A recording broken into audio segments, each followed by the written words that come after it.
Le rapport du ranger Tess Wells du 17 juillet 1976 se lit succinctement. Traces de contamination chimique détectées à la source 16B, Maze District. Le lendemain, elle demande un congé de 3 jours pour raisons personnelles. Lorsqu'elle reprend du service, elle apporte avec elle des preuves qui permettront de mettre au jour l'un des plus grands réseaux de drogue de l'Utah. Tess Wells n'avait pas prévu de devenir ranger. Fille d'un inspecteur de police de Moab, elle a choisi une carrière de journaliste d'investigation. Ses articles sur la corruption et le trafic de drogue dans l'Utah lui ont valu plusieurs prix et beaucoup d'ennuis. Tout change après la mort de son père. En 1972, l'inspecteur James Wells est retrouvé dans sa voiture, le cœur arrêté. La version officielle est celle d'une crise cardiaque. Après des années de tentatives infructueuses pour poursuivre les enquêtes de son père par le biais du journalisme, Tess rejoint le service du parc national de Canyonlands en 1976. Le Maze District, la partie la plus isolée et la plus dangereuse du parc, connue pour ses canyons labyrinthiques et ses températures extrêmes, devient son nouveau foyer. Personne ne s'est demandé pourquoi une journaliste à la carrière prometteuse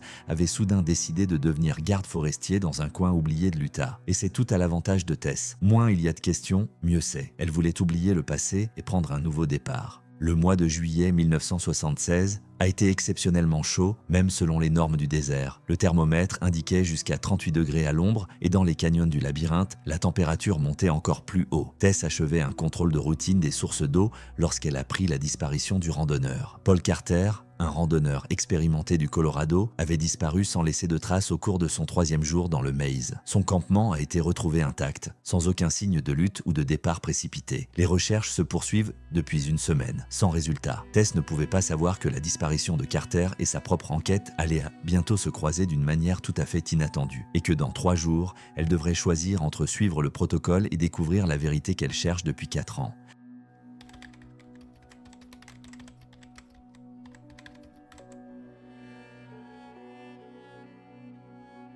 L'odeur de l'ammoniac dans le désert n'est jamais naturelle. Pour Tess Wells, cette odeur à la source d'eau ne signifiait qu'une chose, une intervention humaine, et ce n'était pas touristique. Son père détective lui avait appris à reconnaître de tels signes. En juillet 1976, la région de Maz, dans le parc national de Canyonlands, est pratiquement déserte. Seuls les randonneurs les plus expérimentés s'aventuraient dans ces canyons enchevêtrés. Les températures dépassent 38 degrés Celsius le jour et tombent à 15 degrés la nuit, ce qui est dangereux même pour les voyageurs expérimentés. La matinée du 17 juillet commence pour Tess par une nouvelle patrouille. La source 16B est l'une des plus éloignées, située dans un canyon étroit et peu ensoleillé. Tess s'est bien préparée. Son sac à dos contient de l'eau, de la nourriture, du matériel de navigation et un talkie-walkie, bien que les communications dans les canyons soient donc souvent interrompues.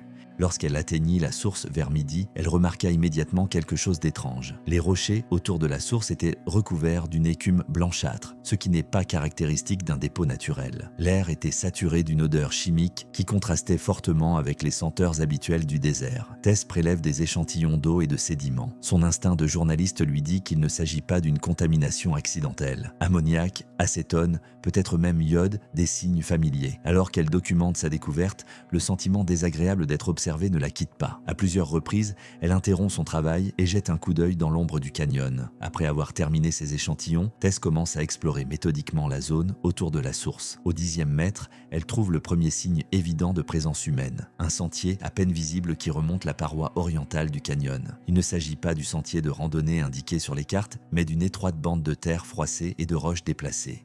Elle estime que la montée mène à l'étage supérieur du canyon, où plusieurs grottes, trop petites pour attirer les touristes, sont indiquées sur les cartes. Surmontant la chaleur, Tess entame une ascension prudente. Plus elle monte, plus l'odeur chimique se fait sentir. 30 mètres, au-dessus de la source, le sentier contourne une corniche rocheuse. Au détour d'un virage, une étroite fissure verticale est visible dans ce qui semble être une paroi solide. En s'approchant, elle vit qu'elle était assez large pour qu'une personne puisse s'y faufiler. Le sol en pierre devant l'entrée portait les signes révélateurs d'une présence humaine. Du sable usé, des mégots de cigarettes et, plus inquiétant encore, des gouttes de liquide qui laissaient le même résidu blanchâtre que la source. Tess prend des photos de tous les détails et tente de contacter la base, mais la radio ne donne que des signaux parasites. Son premier réflexe est de regarder dans la fissure, mais la prudence professionnelle prend le dessus. Elle ne sait pas ce qu'il peut y avoir à l'intérieur et n'est pas préparée à une éventuelle confrontation. Après avoir pris les dernières photos, Tess s'apprête à redescendre lorsqu'un bruissement se fait entendre dans les profondeurs de la crevasse. Elle se réfugie instinctivement derrière un rebord rocheux, le cœur battant la chamade. Le bruit ne se reproduisit pas, mais tout son corps se tendit dans l'attente du danger. Les minutes minutes s'éternisent. Finalement, décidant que le bruit avait peut-être été causé par un rocher tombé, elle jeta un coup d'œil prudent à l'extérieur. L'entrée n'a pas changé. Tess commença à descendre rapidement, en se retournant et en écoutant souvent.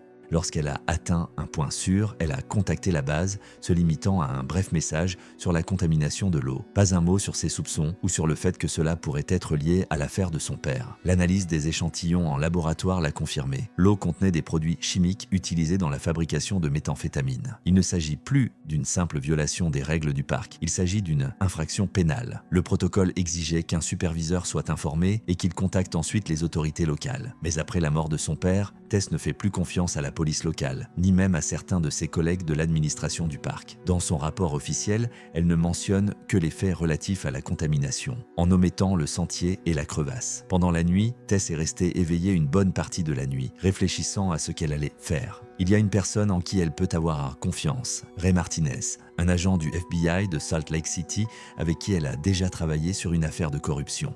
Contourner la direction pour contacter le FBI est une grave violation du protocole qui pourrait conduire à un licenciement. Mais l'enjeu est bien plus important, il s'agit de découvrir la vérité sur la mort de son père et de mettre un terme au trafic de drogue dans le parc national.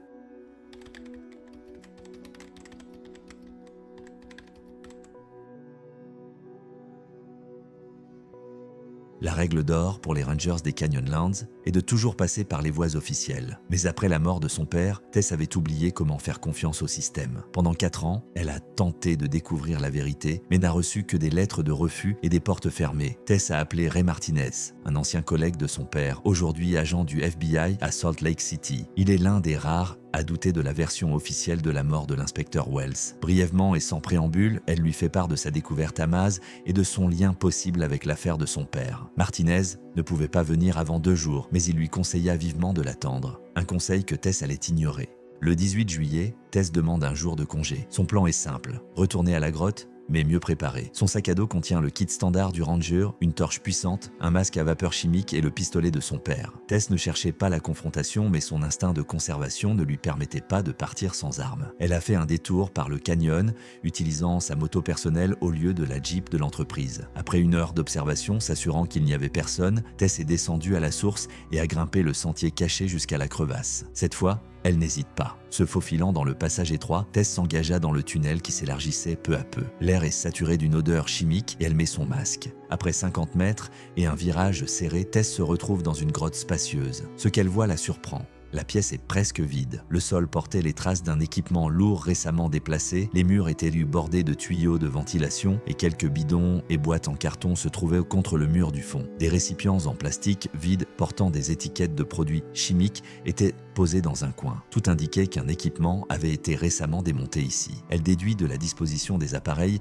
et des restes de tuyaux qu'un des conduits de ventilation sortait bien directement au-dessus de la source 16B, ce qui expliquait la contamination chimique de l'eau. Dans le coin le plus éloigné de la grotte se trouvait une petite cachette, une niche creusée dans la roche et recouverte de pierres. À l'intérieur se trouvait une carte du parc en lambeaux avec des marques, un nouveau carnet avec des dates et des chiffres, et plusieurs photographies des canyons avec des coordonnées au dos. L'une des marques de la carte était entourée de rouge et portait la date du jour, le 18 juillet 1976. Il s'agit de la région de Westridge, à environ 5 km de la position actuelle de Tess. En feuilletant les pages de son carnet, elle tombe sur une liste de noms. La plupart ne lui disent rien, mais l'un d'entre eux fait battre son cœur plus vite. W. Reed. Victor Reed, le chef de la police de Moab à l'époque de la mort de son père. L'homme qui avait officiellement clos l'enquête sur la mort de l'inspecteur Wells en la qualifiant de naturelle. Tess continue d'observer la grotte et découvre bientôt quelque chose d'étrange. Des encoches sur le mur qui ressemblent à un codage ou à un chiffre. À côté d'elle, on pouvait lire l'inscription JW, les initiales de son père, James Wells,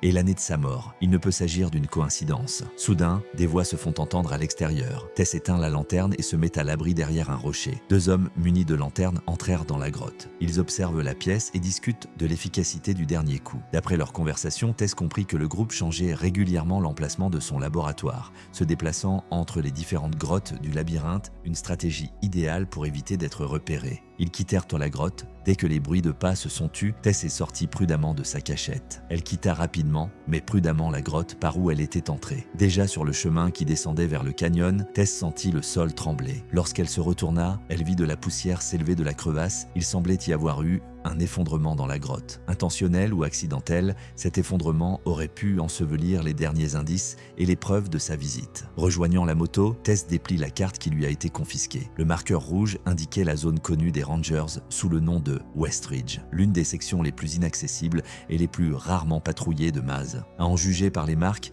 les trafiquants de drogue ont utilisé au moins 5 endroits différents, faisant circuler leur matériel entre eux. En analysant les résultats, Tess a commencé à comprendre le schéma. Le groupe semblait travailler dans le parc depuis des années, peut-être depuis le début des années 1970, lorsque son père avait commencé à enquêter. Il déplaçait le laboratoire mobile entre les grottes éloignées toutes les quelques semaines en laissant un minimum d'empreintes. Pour des patrouilles normales, un tel système était pratiquement insaisissable. Mais que signifient les initiales de son père dans la grotte? Avait-il découvert leur fonctionnement peu avant sa mort, et quel rôle avait joué Victor Reed? Tess savait une chose, les réponses pouvaient l'attendre sur la crête ouest, où, à en juger par le marqueur rouge, les trafiquants de drogue avaient déplacé leur laboratoire.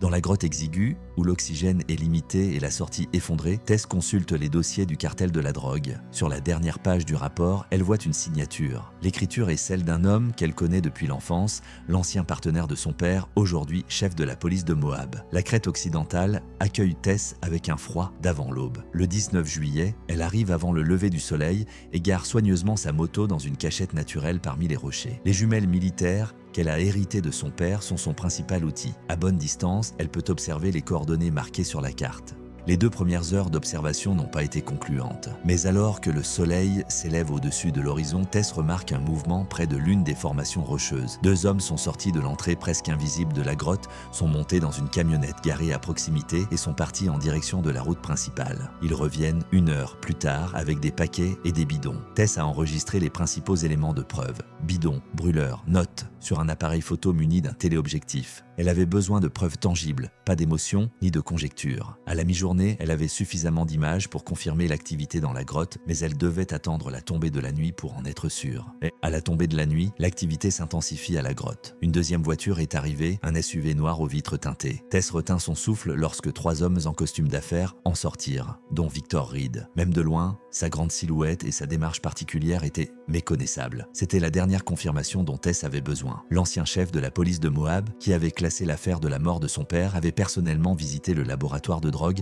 dans une partie reculée du parc. Elle prend une série de photos en accordant une attention particulière au visage et aux plaques d'immatriculation. En attendant que le SUV de Reed quitte le parking vers minuit, Tess descend prudemment de sa position d'observation et se dirige vers sa moto. Son plan est clair, livrer immédiatement les preuves à l'agent Martinez, qui doit arriver à Moab dans la matinée. Dans un motel de la banlieue de Moab, Tess avait préparé un rapport détaillé jusqu'à l'aube. En plus des photos, elle avait une carte des 5 emplacements du laboratoire mobile, les preuves chimiques qu'elle avait trouvées et surtout des preuves indirectes de l'implication de Reed dans la mort de son père. Pas assez pour une accusation de meurtre, mais plus que suffisant pour un mandat de perquisition et d'arrestation dans une affaire de drogue. Martinez est arrivé à 7h matin et à 7h du matin, juste après un vol de nuit fatigant depuis Salt Lake City. Malgré la fatigue, il examine attentivement tous les documents présenté par Tess, prend des notes et hoche la tête de temps à autre. L'agent expérimenté comprend rapidement l'importance de la découverte. « C'est très sérieux, Tess. Tu as fait du bon travail, » dit Martinez en regardant les photos. Surtout les photos de Reed. Nous le soupçonnions d'avoir des liens avec des trafiquants de drogue, mais jusqu'à présent, nous n'avions aucune preuve directe. Martinez a immédiatement contacté le bureau régional du FBI à Salt Lake City et a entamé la procédure d'obtention des mandats. Tess est surprise par la rapidité avec laquelle les rouages de l'enquête fédérale se mettent en place. À midi, l'opération était entièrement planifiée et le soir venu, les agents arrivaient déjà par petits groupes, logeant dans divers motels de Moab pour préserver le secret. Martinez avait insisté pour que Tess ne participe pas au raid lui-même. « Tu as déjà fait ta part du travail. » Et pas qu'un peu, avait-il dit. Maintenant, c'est notre responsabilité.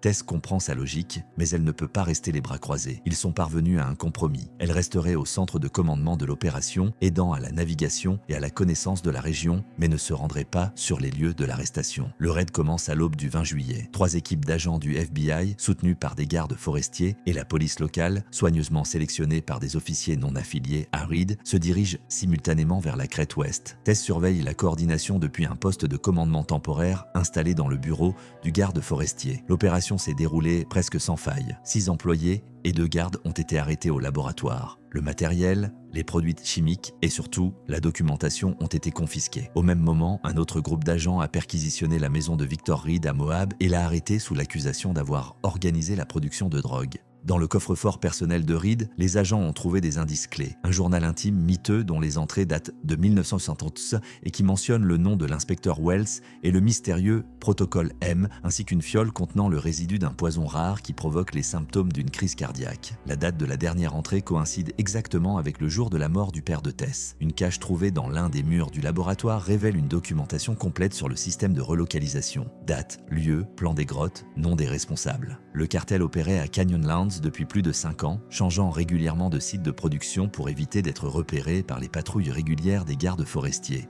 Sur le mur de la grotte principale, derrière l'entrepôt de produits chimiques, Martinez a trouvé un élément qui relie définitivement le passé au présent. Gravé dans la pierre, les initiales JW et une date à peine visible, juin 1972, une semaine avant la mort de l'inspecteur Wells. Son père avait en fait trouvé l'un des laboratoires et y avait laissé sa marque, sa dernière signature, avant sa mort. Lorsque Martinez a montré à Tess une photo de cette découverte, elle a enfin eu l'impression que les années de recherche avaient pris fin. Son père n'est pas mort d'une crise cardiaque, il a été assassiné pour s'être trop approché de la vérité. Aujourd'hui, 4 ans plus tard, sa fille a achevé le travail qu'il avait commencé.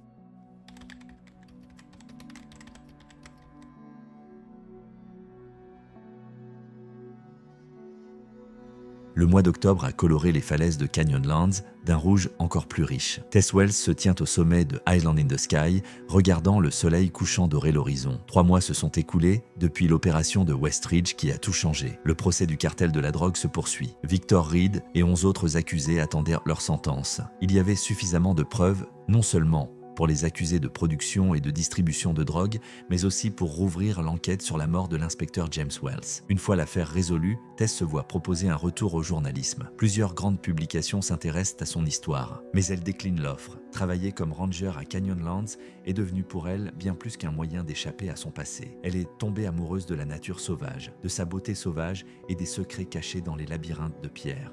Tess a été transférée au département de l'éducation du parc. Elle forme désormais les nouveaux gardes forestiers en mettant l'accent sur la reconnaissance des signes d'activité illégale et sur les protocoles de sécurité dans les zones reculées. Le système de laboratoire de drogue mobile découvert grâce à son enquête est devenu un cas d'école pour les gardes du service des parcs nationaux de tout le pays. Les gardes savent désormais à quoi s'attendre lorsqu'ils inspectent des grottes et des canyons isolés. Un mystère, cependant, n'a pas été résolu. La disparition du randonneur Paul Carter, point de départ de l'enquête, n'avait pas d'explication. Ni les documents du cartel, ni les témoignages des trafiquants de drogue arrêtés ne font mention de lui. Sa trace a disparu à Maz au cours de l'été 1976, comme si le désert l'avait englouti sans laisser de traces. Le parc national de Canyonlands a ses secrets et certains d'entre eux ne seront peut-être jamais entièrement révélés. Mais grâce à la détermination d'un garde forestier, au moins une page sombre de son histoire a été tournée et justice a été rendue.